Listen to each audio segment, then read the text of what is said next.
He's skilled enough, yes. I'm gonna give it to him. He's skilled enough because he's winning. Even if he's fighting guys and your guys don't believe are good enough fighters, they should be able to beat him. Right. Right, but they can't. Right. So he's beating people who really, he shouldn't really be beating. We gotta give him that credit. He's beating people that he really should not be beating. Jake is big. Tank has a lot of skill, but I don't think he's the same Tank that we saw the most incredible knockouts. We saw him, I mean, Lamont Roach performed great. Man, this is gonna be better than damn Circus Olay. Yeah, it's gonna look weird as hell in the ring together, man. You see how big Jake Paul is? 200 plus pounds? Man, I don't understand it. I don't get it. Mike Tyson has shown respect for Jake Paul's abilities, saying the YouTuber turned boxer deserves more credit. Tyson points out that Jake is skilled and has qualities critics often ignore. He believes Paul's strengths in the ring are unfairly dismissed because of his unconventional boxing background. To Tyson, Jake's competence in the sport deserves recognition regardless of his non-traditional path. He keeps saying he wants to fight you. Do you want to fight him? That could be very interesting. It could be interesting. I never took it really serious, but yeah, that could be really interesting. You think that he is skilled enough to make it something that you might actually want to do? He's skilled enough, yes. I'm gonna give it to him. He's skilled enough because he's winning. Even if he's fighting guys and your guys don't believe are good enough fighters, they should be able to beat him. Right. Right, but they can't. Right. So he's beating people who really, he shouldn't really be beaten. We gotta give him that credit. He's beating people that he really should not be beating. That's why we have to give him credit. He's beating opponents many thought he couldn't. Jake Paul has once again captured the sporting world's attention, not just for his controversial matchups, but also for the platform he's chosen to host them.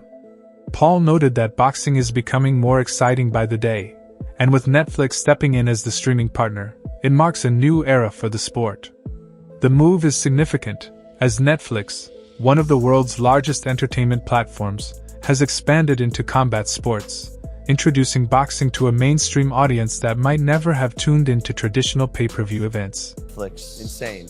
So it's another Netflix fight. November 14th, Netflix. Hey, it's funny. Like, actually, you kind of like pioneered this a little bit. The pay-per-view model for combat is dying. It seems, especially now with the Paramount's acquisition of UFC. It seems like free fights may be the way of the future. Piracy is such a big problem. That's what it is. And I thought you did that with one of your fights, where you were going against the piracy. What fight was that? Where I don't know, maybe. No, I mean so there's there was like the TV era of boxing, then there was the pay-per-view era of boxing, and now we're going into the streaming era of boxing. So it's just interesting. Things are gonna get weird, but I mean, shout out to Netflix to like believe in it. So at what point can we give a shout out to your mom? This topic is really interesting and really clip worthy. That's why I keep hammering him with questions. Do we move on now? Or Yeah, I mean we can move on. I would just say this, Jake. Let me tell you something, bro. Okay. And I don't mean to lil bro you, but he always does. Can we switch it to younger bro? Oh my God. Younger bro? yeah, sure, whatever the fuck you want. He is bigger than you. He's actually bigger than you. He's actually bigger than you. Not height-wise. Yo, today, right now, you guys get in an argument and it goes down. Who's winning? I mean, Jake's on edge, bro. I think he's. Here's the difference. He's capable of. I'm aware. Like really. I'm not sure. I mean, well. Mike Tyson's perspective carries more weight than almost any analyst in the sport, given his legendary career and experience against some of boxing's hardest hitters. After sparring with Jake Paul, Tyson admitted that Jake's punches carried surprising force, leaving his whole body sore. The statement shocked many who had underestimated Paul's physicality. Coming from Tyson, a man who has both taken and delivered devastating knockouts, this was no casual praise. It showed that Paul's power is real, not manufactured hype, and validated his dedication to strength training and boxing fundamentals, proving he's not just a YouTuber dabbling in combat sports, but a serious athlete capable of delivering real damage. I blanked out a little.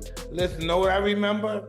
Coming back from the first round, and then the next day I remember Jacob doing some kind of, I don't know, what was he doing at the ring? Oh yeah, a little bow at the end, he bowed. And that's the last thing I remember. You know, but the day after the fight, right after, the day after, I woke up and told my wife, why did I do that? I don't know. I just don't know what the hell goes on. What did you think of Jake's power, man, when you were in there? I don't remember it, but my body was really sore. Yeah, my body, my chest, my stomach and stuff. Mike Perry, known for his blunt opinions, harshly criticized the idea of Gervonta Davis stepping in against Jake Paul. Perry argued that Tank is no longer the knockout artist he once was, claiming his passion for boxing has faded. He pointed out that when a fighter loses the pure love for the sport, it becomes extremely difficult to compete against opponents who are naturally bigger, heavier, and more driven.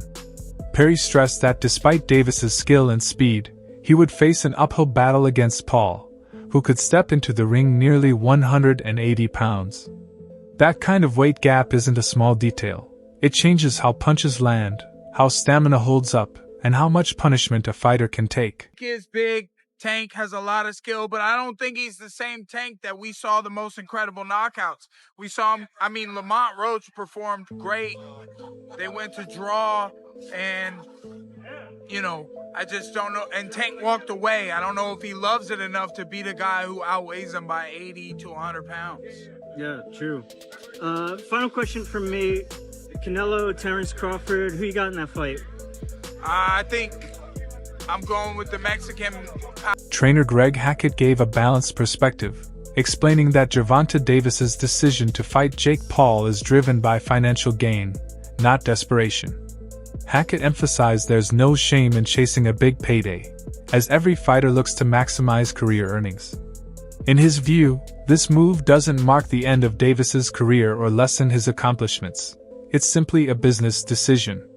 He urged fans and critics not to disrespect Tank for it, reminding them that boxing has always been tied to money, with prize fighting built as much on financial rewards as on legacy. I saw the headlines, and I saw that they was, instead of him fighting Lamont, he'd be fighting Jake, whatever. At first I was like, damn, Tank, like, that's kind of crazy, like, that's up.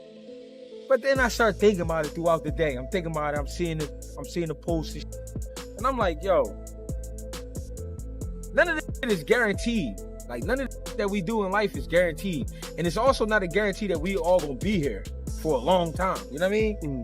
We all know somebody that died too early. You know what I'm saying? And one thing I know about life, when I hear old heads talk, you ask them about regrets. I wish I would have did this. I wish I would have did that. I wish I could have did this. I wish I could have did that. At the end of the day, man, he taking a shot at some money. We all wish we could have made that kind of money.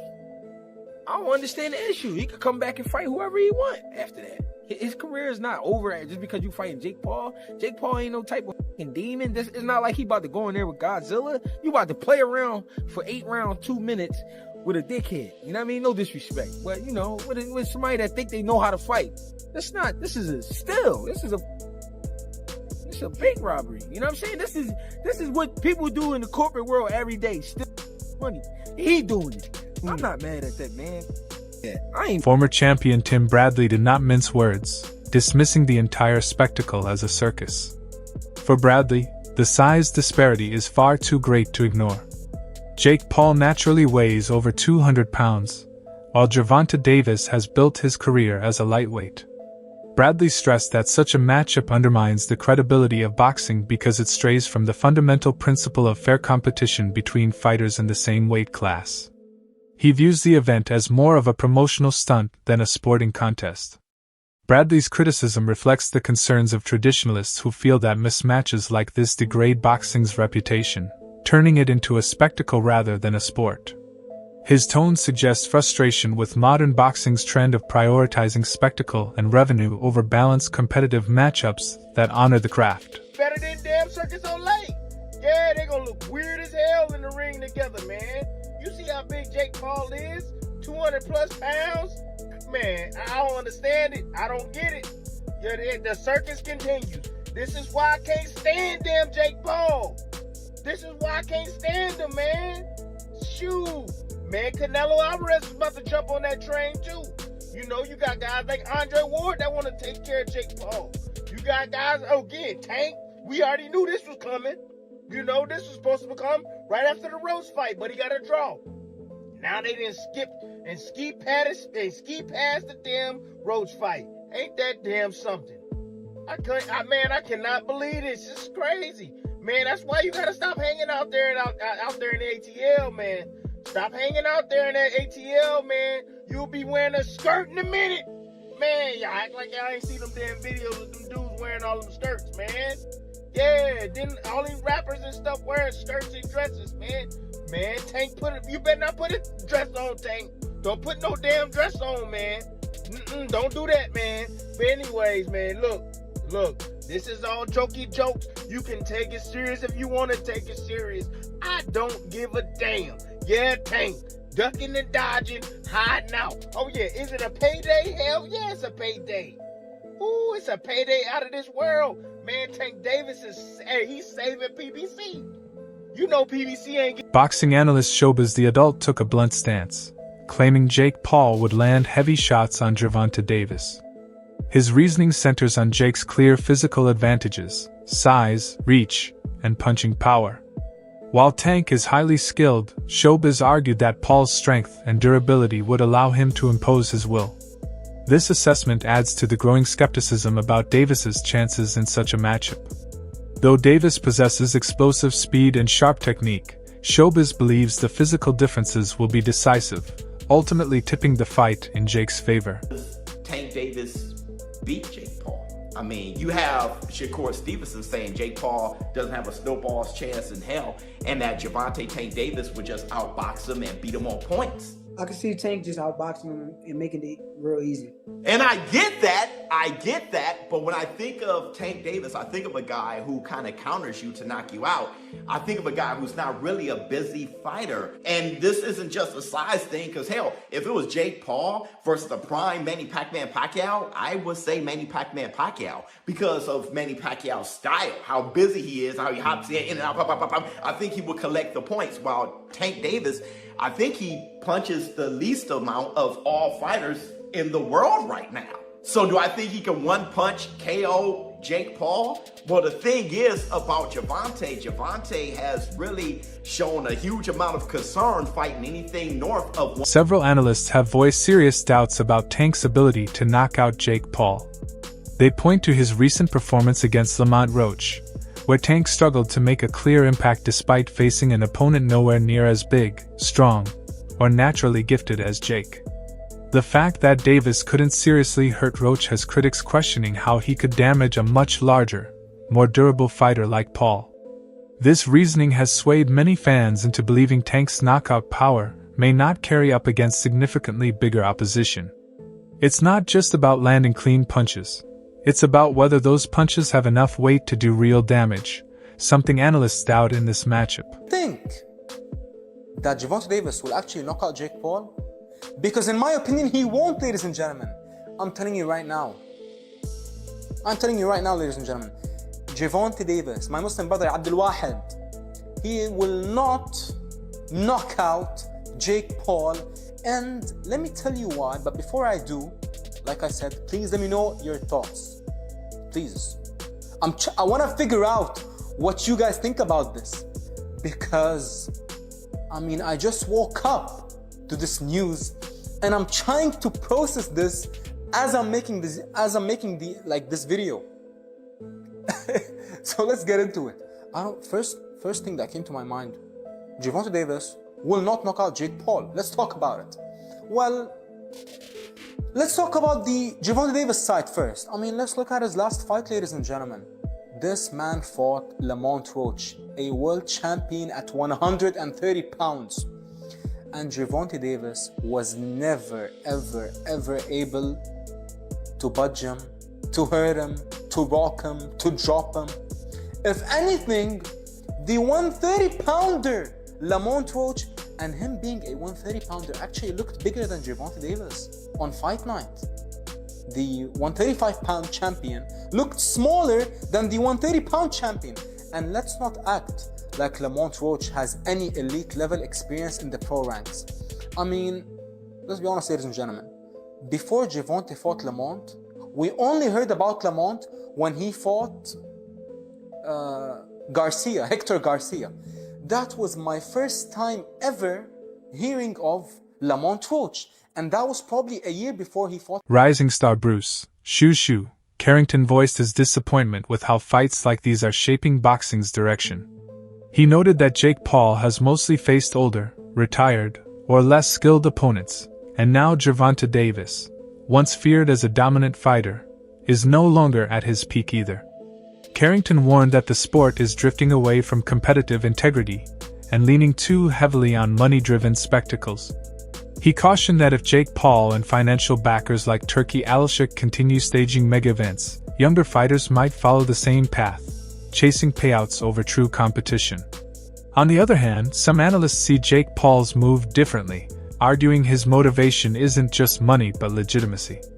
They believe Paul genuinely wants to prove he belongs in serious boxing conversations, and fighting someone like Gervonta Davis helps him take that step. Since his debut, Paul has been fighting an uphill battle for respect, and each win pushes him closer to being taken seriously. Is that he wants the respect of legitimacy. He doesn't want to be looked at like some type of, circus act. Like, people think that he's doing these fights that are being thrown. He's not legitimate, and his detractors are saying, it's like, yeah, okay, well, you did this, you did that, but these guys were old, or, they were retired, or this and that. But the fact of the matter is, when you fought a real fighter, you lost. So people are like, you're not legitimate. That's what people say. So after everything I've seen on him, if he can beat Tank Davis, I think he'll have his legitimacy card. If he can beat or do something like Rocky 1 to where you got people questioning who won, then he's going to get all the respect in the world. That's how I think it's going to go. Because I've seen Tank just destroy people, body people, play with his food, with people. You know what I'm saying? Tank is legit as it gets. So, hey, I had to do this video real quick. You let me know what you think. Now, some of you are already going to say, is this...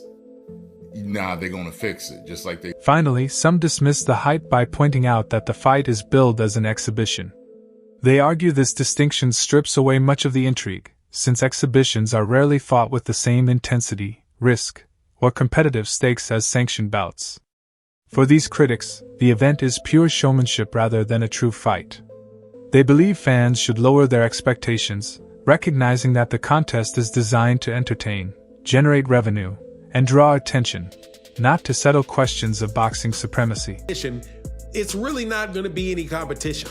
So when Gervonta gets in the ring with Jake Paul, please understand that this is not going to be a boxing match. It is going to be an exhibition. It is there for entertainment, okay? It's kind of like, when you see, an advertisement and it's this beautiful piece of food, but you know that the only reason it looks like that is because it's spray painted and you got all kind of non-edible things on it to make it look better, make it look good, but it's really just an exhibition. It's just something to give you a general idea of and get you excited about some general nonsense. That's the only way that I can describe it. You get to see Jake Paul in the ring, you get to see Gervonta in the ring, you get to see him move around, but you're not going to really see a competitive fight. It's an exhibition. So this is not going to be a real fight for Jake Paul. My understanding is that or a real fight for Gervonta Davis is probably going to be 10 2-minute rounds, and nothing's really going to happen. It's going to be choreographed. If Jake Paul gets too cute and tries to land something too hard on Gervonta's probably just going to move and fight on the outside, slip shots, get on the inside, wind up hitting him with something that could be quite heavy. So like I'm saying, Don't take it and think that this is some real. That's it for today's video. Stay tuned, and we'll see you in the next one.